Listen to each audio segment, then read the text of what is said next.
Hello बच्चा, आज के इस लेक्चर में आपका स्वागत है। आज हम मिड टर्म का पेपर है केमिस्ट्री का क्लास 11th का। आपके पास जो 16 अक्टूबर 2024 को हुआ है, तो इसका मॉर्निंग शिफ्ट के पेपर को हम लोग डिस्कस कर रहे हैं बेटा। हम लोगों ने इवनिंग शिफ्ट के पेपर को डिस्कस कर लिया है, तो आज हम मॉर्निंग शिफ्ट के पेपर को डिस्कस करेंगे। देखिए बेटा, पहला क्वेश्चन आपको क्या बोलता है, radius of the first Bohr orbit of the hydrogen atom आपके पास इज क्या होगा। रेडियस आपसे पूछी गई है फर्स्ट बोर ऑर्बिट की। देखो साथ में ए नोट की वैल्यू भी बेटा आपको दे रखी है कि ए नोट 52.9 पिकोमीटर आपके पास होता है। और जब आपने पढ़ा है कि जो रेडियस आपके पास निकालते हो फर्स्ट बोर ऑर्बिट की, वो ए नोट के इक्वल ही होती है बेटा। तो इसका मतलब फर्स्ट का आपके पास सही आंसर क्या हो जाएगा, सी आपके पास करेक्ट आंसर हो जाएगा। आगे देखो, सेकंड क्वेश्चन के अंदर आपसे पूछा है splitting of the spectral lines in an electric field is called. Spectral line की स्प्लिटिंग बेटा इलेक्ट्रिक फील्ड में पूछा है, तो इलेक्ट्रिक फील्ड वाली जो आपके पास होती है उसे हम क्या बोलते हैं, स्टार्क इफेक्ट बोलते हैं। मतलब सेकंड का हमारे पास डी आंसर होगा। अगर यहाँ पे मैग्नेटिक फील्ड पूछता तो आंसर आपके पास क्या हो जाना था, जीमन इफेक्ट हो जाना था बेटा। अगला क्वेश्चन देखो, आपसे पूछा है number of water molecule in a drop of water weighing 0.018 ग्राम आपसे पूछा है। देखो बेटा क्या है, हमें हमने पता है कि एक मोल आपके पास मॉलिक्यूलर मास के इक्वल होता है और एवोगैड्रोस नंबर ऑफ एटम्स या फिर मॉलिक्यूल्स के इक्वल आपके पास होता है। अब देखो एक मोल वाटर का तो किसके इक्वल होगा, 18 ग्राम पर मोल आपके पास मॉलिक्यूलर मास होता है वाटर का, तो मतलब 18 ग्राम के इक्वल होगा। और 18 ग्राम बेटा 6.022 इंटू 10⁻23 के इक्वल होगा। अब देखो ध्यान से देखो, यहाँ पर वेट 18 ना देकर कितना कितना दिया है, 0.018 दिया है। तो 0.018 के अकॉर्डिंग क्या हो जाएगा, सीधा सीधा हो जाएगा बेटा, 6.023 इंटू 10⁻20 हो जाएगा। सीधा आपने 3 आपने माइनस कर दिया 10 की पावर में से।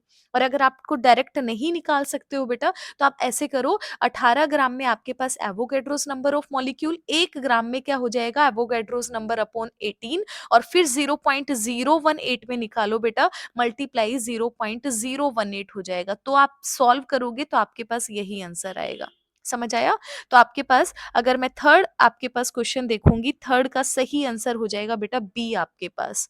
ठीक है, तो आपके पास थर्ड का बी सही आंसर हो जाएगा। क्वेश्चन नंबर 4 देखो बेटा, आपके पास आपको दिया है when 22.4 litre of H2 is mix with the आपके पास 11.2 litre of the chlorine, each at 273 Kelvin at 1 atmosphere, the moles of the HCl formed is equal to। आपको बताना है किसके इक्वल होगा। देखो हो क्या रहा है, आपके पास H2 और Cl2 बन रहा है। तो देखो देखो बेटा, आपके पास H2 और Cl2 को मिक्स करोगे तो क्या बनेगा, 2HCl आपके पास बनेगा। अब इसने बोला है कि आपके पास 22.4 लीटर आपके पास क्या हुआ है, आपके पास हाइड्रोजन आपके पास रिएक्ट कर रही है। ध्यान से देखो, 22.4 आपके पास लीटर हाइड्रोजन कर रही है, और जो क्लोरीन आपके पास कर रही है बेटा 11.2 लीटर आपके पास कर रही है। ठीक है, इसका मतलब समझना पहली बात। देखो हाइड्रोजन का मतलब कितना है बेटा, 1 मोल है। मतलब 1 मोल हाइड्रोजन जब आपके पास रिएक्ट करता है 1 मोल ऑफ क्लोरीन के साथ, तो आपके पास क्या बनता है, 2 मोल आपके पास HCl का बनता है।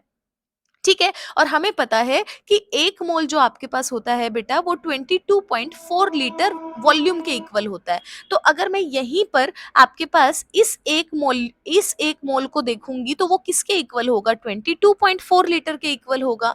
लेकिन इस क्लोरीन को बेटा अगर मैं देखूंगी तो 1 मोल जो आपके पास ये क्लोरीन का है, क्लोरीन गैस का है, वो किसके इक्वल है, वो हाफ लीटर के इक्वल दिया हुआ है, 22.4 के नहीं है। मतलब यहाँ पर ये लिमिटिंग रिएजेंट की फॉर्म में आपसे पूछ रहा है। ठीक है, ये कितना है, 11.2 आपके पास है। मतलब ये ओवरऑल क्या करना पड़ेगा, आप लिमिटिंग रिएजेंट के हिसाब से डिसाइड होती है रिएक्शन। ठीक है? अगर आपके पास H2 है, आप Cl2 के साथ मिक्स करोगे बेटा, तो Cl2 मिनिमम लेना पड़ेगा ना, क्योंकि अगर 1 मोल हाइड्रोजन का है, तो यहाँ पर आधी मोल की वॉल्यूम आपके पास क्लोरीन की है। तो आपको हाइड्रोजन भी आधा लेना पड़ेगा, क्योंकि दोनों जब आप इक्वल क्वांटिटी में लेते हो, तभी आपके पास क्या बन रहा है? HCl बन रहा है ना यहाँ पे।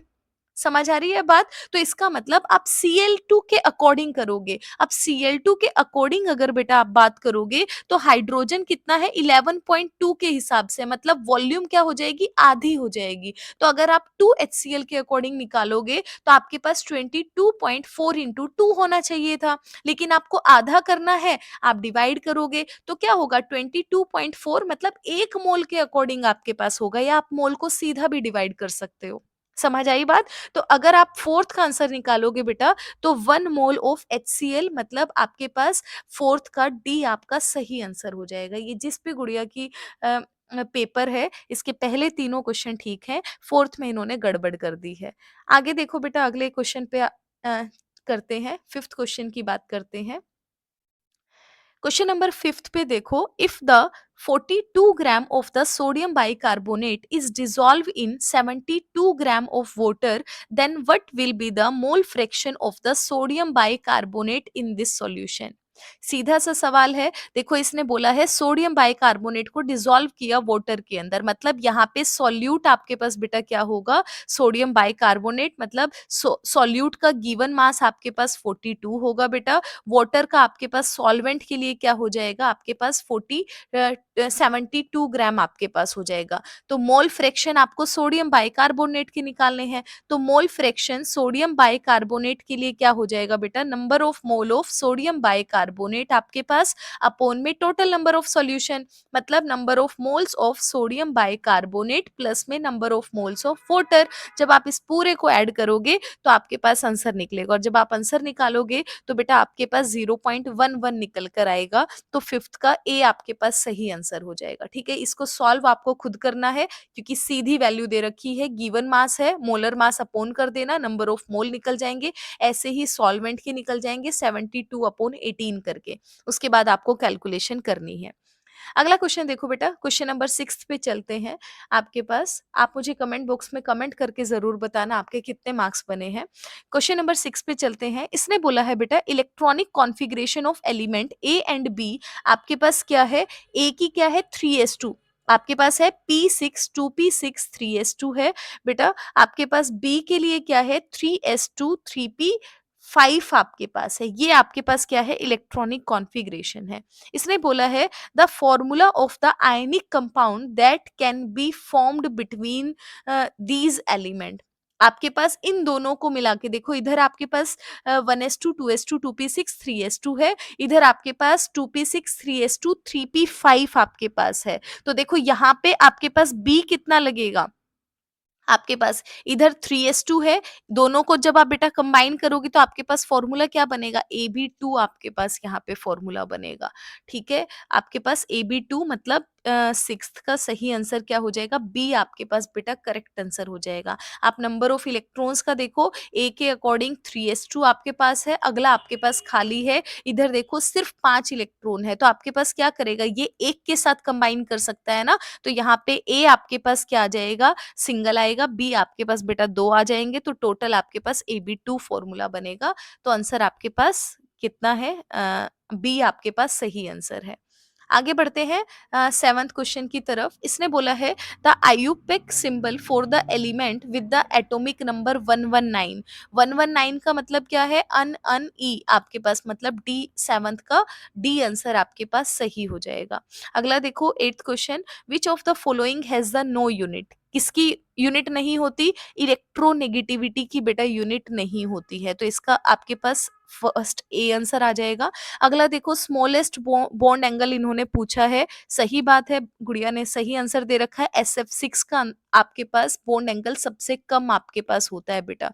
ठीक है, क्योंकि इसके अंदर क्या बनेगा? आपके पास 90 एंगल बनेगा, बाकी सबके अंदर इससे ज्यादा आपको मिलेगा। देखो ये क्या है? लीनियर आपके पास है, एंगल ज़्यादा रहेगा। इधर आपके पास 120 ट्राइगोनल प्लेनर का रहेगा, यहाँ टेट्राहेड्रल है 109 आपके पास 0.5 रहेगा और SF6 के अंदर आपको 90 देखने को मिलेगा क्योंकि ऑक्टाहेड्रल ज्योमेट्री होती है। 10th क्वेश्चन देखो बेटा, आपसे पूछा है विच of the following molecule has the distorted tetrahedral geometry. Answer बिल्कुल ठीक लिखा है बच्ची ने, NH3 आपके पास। ठीक है, NH3 की क्या होती है, डिस्टॉर्टेड टेट्राहेड्रल ज्योमेट्री होती है। बेटा ध्यान से देखो, इसने ज्योमेट्री लिखा है, समझ आ रही है ना बात। जिस कुछ बच्चों ने मे बी गड़बड़ कर दी हो, इसने ज्योमेट्री लिखा है, शेप नहीं बोला है। समझ आया? क्योंकि जब हम ज्योमेट्री बनाते हैं बेटा, वहां पर लोन पेयर बॉन्ड पेयर दोनों काउंट होते हैं और शेप के अंदर लोन पेयर काउंट नहीं होते, सिर्फ बॉन्ड पेयर आपके पास काउंट होते हैं। तो देखो, जब आप NH3 का करते हो तो आपके पास लोन पेयर कितना आएगा, वैलेंस इलेक्ट्रॉन 5 माइनस में 3 बॉन्ड पेयर अपोन में 2, कितना आएगा, 1 लोन पेयर आएगा। और बॉन्ड पेयर नाइट्रोजन, क्योंकि 3 हाइड्रोजन से अटैच है तो 3 बॉन्ड पेयर, तो टोटल देखो क्या बनेगा, 3 और 1 4 बनेगा और 4 के अकॉर्डिंग क्या बनेगा, टेट्राहेड्रल आपके पास बनेगा बेटा। ठीक है, तो इसीलिए ज्योमेट्री के हिसाब से कैसा है, टेट्राहेड्रल होना चाहिए आपके पास। नॉर्मली अगर आप अफेक्ट देखोगे वेस्पर थ्योरी के अकॉर्डिंग, आपके पास क्या बनेगा, इधर लोन पेयर है, रिपल्शन देखने को मिलती है, रिपल्शन फैक्टर होता है, इसीलिए हम इसको क्या बोलते हैं, ज्योमेट्री के नाम पे डिस्टॉर्टेड टेट्राहेड्रल ज्योमेट्री बोलते हैं। तो 10th का बी आपका सही आंसर हो जाएगा। ठीक है, इसको एक बार रब कर देती हूँ। इसके बाद देखो क्वेश्चन नंबर 11 की तरफ बढ़ते हैं बेटा आगे। इसने बोला है value of N in the following reaction. Basically आपको क्या करना था, बैलेंस करना था बेटा इस रिएक्शन को। तो जब आप बैलेंस करोगे तो नाइट्रोजन, ये बहुत फेमस रिएक्शन, आप बार बार प्रैक्टिकल में भी पढ़ते हो। आपके पास एन की कितने इलेक्ट्रॉन इन्वॉल्व होते हैं, 5 इलेक्ट्रॉन इन्वॉल्व होते हैं। देखो कैसे करोगे, इधर देखो एम, लेफ्ट साइड में देखो बेटा MnO4 नेगेटिव है, राइट साइड में Mn2 पॉजिटिव है।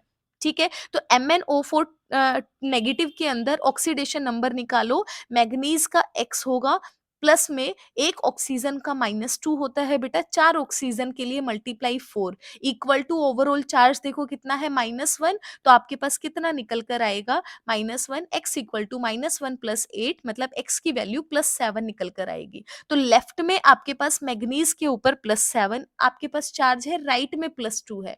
और कितना इलेक्ट्रॉन लेता है, कितना इलेक्ट्रॉन देता है कोई भी एटम, वो उसकी चेंज इन ऑक्सीडेशन पे डिपेंड करता है आपके पास। और यहाँ देखो पहले 7 थी, फिर 2 थी, तो कितना चेंज हुआ, 5 का चेंज हुआ। तो यहाँ पे इलेक्ट्रॉन कितने इन्वॉल्व होंगे बेटा, 5 इन्वॉल्व होंगे। तो 11th का सही आंसर आपके पास डी हो जाएगा। आगे देखो, oxygen has the oxidation state of +2। बेटा +2 पूछा है इसने, किस में होता है, वो किस में होगा, OF2 के अंदर होगा। देखो यहाँ पे इन्होंने बच्ची ने ए लगा रखा है, गलत है बेटा। देखो oxygen as a anion present है। हम क्या बोलते हैं कि अगर मेरे पास मॉलिक्यूल को लिखने का स्टैंडर्ड तरीका क्या होता है, आगे कैटायन को लिखना है, पीछे एनायन को लिखना है। बात समझ में आई? और एनायन पे चार्ज नेगेटिव होता है, कैटायन पे चार्ज पॉजिटिव होता है। ठीक है, तो क्वेश्चन देखो, क्वेश्चन के अंदर ऑक्सीडेशन सीधा +2 दे रखी है, क्योंकि सिंपल सिंपल क्वेश्चन, ऐसा नहीं है टिपिकल है जहां डिवीजन करके आपके पास आंसर निकल कर आएगा, सिंपल फॉर्म है। तो +2 आपके पास है, तो आपका सीधा सीधा आंसर है प्लस चार्ज आएगा। वरना ऑक्सीजन पे क्या आता है, ऑक्साइड के अंदर -2 आता है, पर ऑक्साइड के अंदर आपके पास जितनी भी फॉर्म है, आपने हमेशा ऑक्सीजन को नेगेटिव में पढ़ा है ना, सुपर ऑक्साइड देख लो, पर ऑक्साइड देख लो। लेकिन यहाँ पर देखो, क्योंकि OF2 के अंदर ऑक्सीजन और फ्लोरीन में ज्यादा नेगेटिव इलेक्ट्रोनेगेटिव आपके पास बेटा, फ्लोरीन ज्यादा इलेक्ट्रोनेगेटिव होता है, इसीलिए फ्लोरीन यहाँ पर एज अ एनायन काम कर रहा है और केटायन की तरह काम कर रहा है आपके पास ऑक्सीजन। तो क्या होगा, इस 2 को यहाँ ले जाओ, आपके पास इधर ले जाओ, 1 को इसको इधर ले जाओ, मतलब फ्लोरीन पे चार्ज -1 और ऑक्सीजन पे कितना है बेटा, +2 आपके पास है। तो आंसर आपके पास है OF2, मतलब आपके पास क्वेश्चन नंबर 12 का सही आंसर आपके पास सी हो जाएगा। क्लियर है? आगे चलते हैं असर्शन रीज़न के क्वेश्चंस पर। तो क्वेश्चन नंबर 13 देखो बेटा, इसने बोला है all isotope of a given element show the same type of chemical properties. बिल्कुल सही बात है, जो आइसोटोप्स आपके पास होते हैं वो same type of chemical properties को शो करते हैं। आगे देखो chemical properties of N atoms are controlled by the number of valence electron, ये भी बात सही है आपके पास।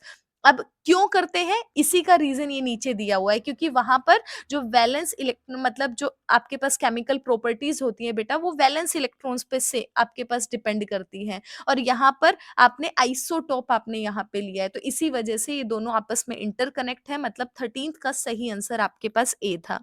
अगला क्वेश्चन देखो, 1 mole of SO2 contain double bond आपके पास double the number of molecule present in 1 mole of O2। क्या बोला है इसने? इसने बोला है बेटा 1 मोल ऑफ SO2 आपके पास है, contains double the number of molecules present in 1 mole of O2। गलत बात है बेटा। यहाँ देखो O2 इससे डबल कहाँ है? यहाँ पर भी एक है, यहाँ पर भी तो एक ही मॉलिक्यूल है ना ऑक्सीजन का।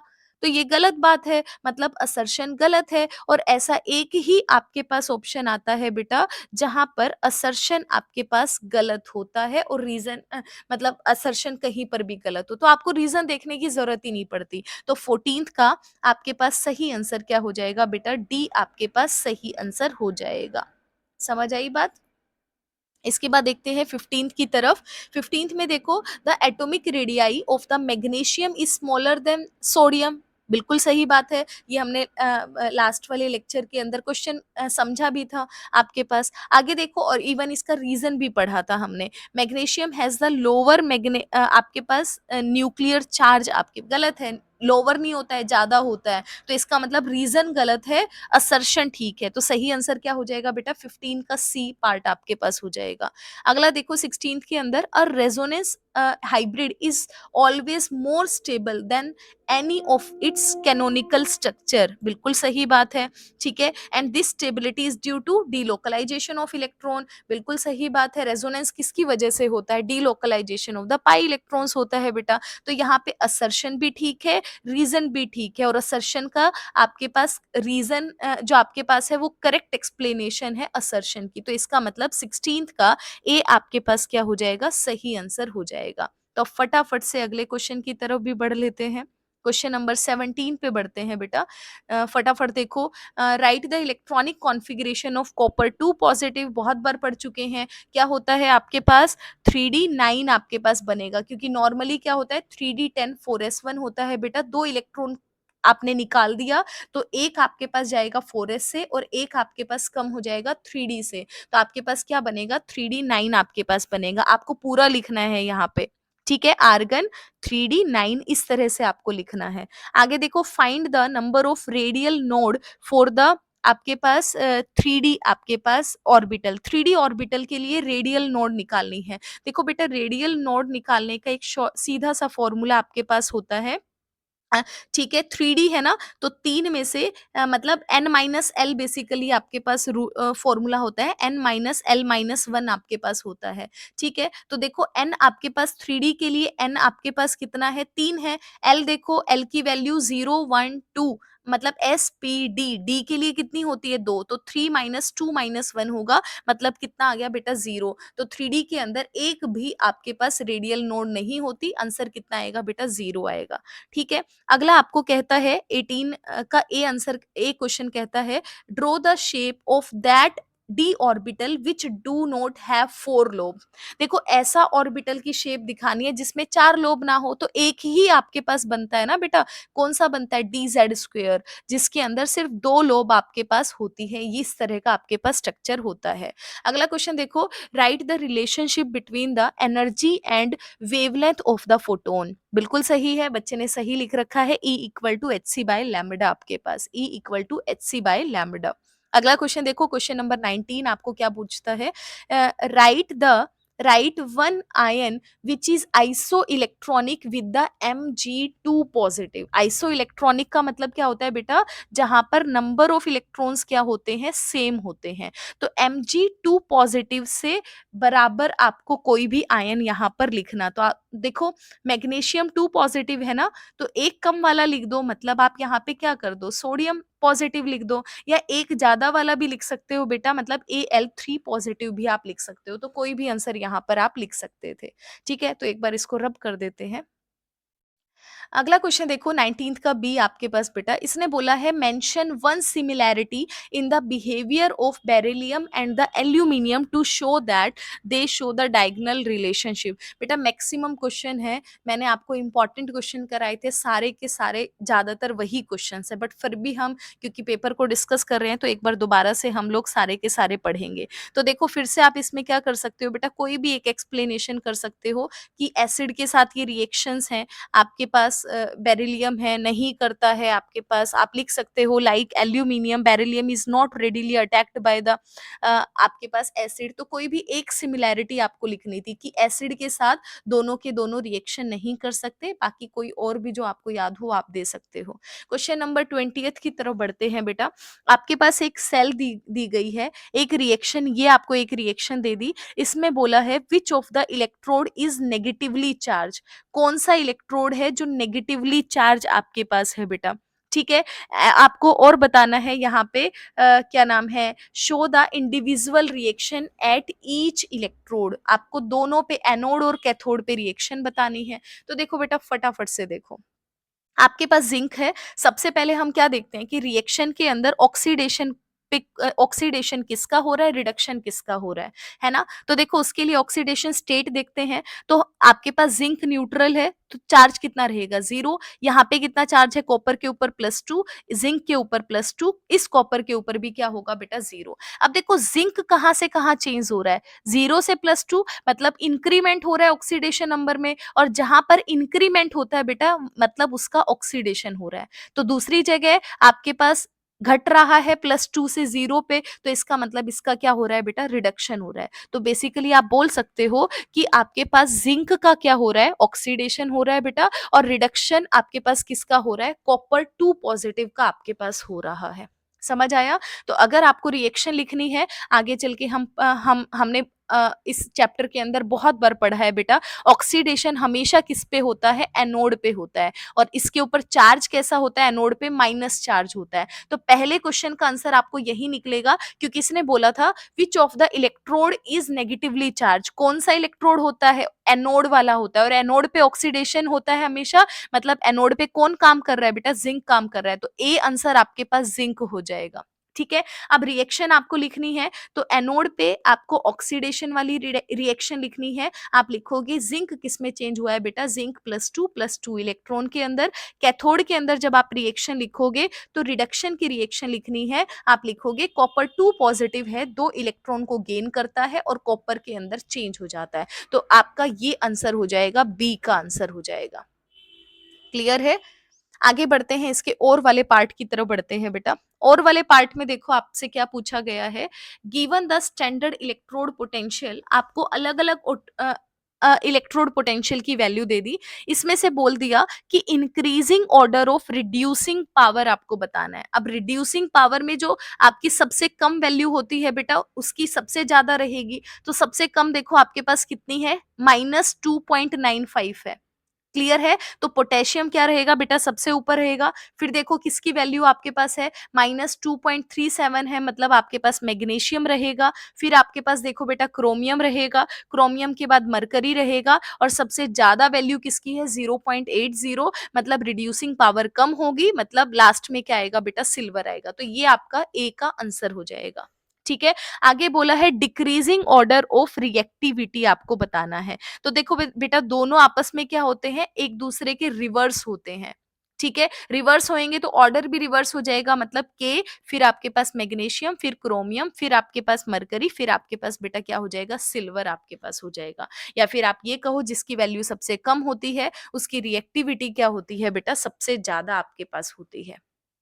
ठीक है, तो ये वाला क्वेश्चन भी हमारा हो चुका है। क्वेश्चन नंबर 21 की तरफ चलते हैं, सेक्शन बी का लास्ट क्वेश्चन है। इसने बोला है अरेंज द फॉलोइंग, आपको आयनिक और आयनिक कैरेक्टर का इंक्रीजिंग ऑर्डर देना है बेटा। तो आपके पास क्या हो जाएगा, आयनिक कैरेक्टर का मतलब क्या है बेटा, जहां इलेक्ट्रोनेगेटिविटी डिफरेंस सबसे ज्यादा आपको देखने को मिलेगा, वहां पे आयनिक कैरेक्टर भी ज्यादा देखने को मिलेगा। अब देखो क्या है, NH आपके पास है, FH आपके पास है, CH आपके पास है, OH आपके पास है। अब देखो सबसे ज्यादा इलेक्ट्रोनेगेटिव कौन होता है, फ्लोरीन, और ये आपके पास इलेक्ट्रोपॉजिटिव है, बराबर आपके पास करेक्टर है। ठीक है, आपका चेंज किसमें है, नाइट्रोजन, फ्लोरीन, ऑक्सीजन और कार्बन। तो सबसे ज्यादा इलेक्ट्रोनेगेटिव कौन आपके पास, F आपके पास, तो डिफरेंस भी यही देखने को मिलेगा। मतलब सबसे ज्यादा बेटा HF का होगा, फिर आपके पास OH का होगा, फिर आपके पास NH का होगा बेटा, फिर आपके पास CH का होगा। तो ये आपके पास सही आंसर हो जाएगा। अगला क्वेश्चन देखो,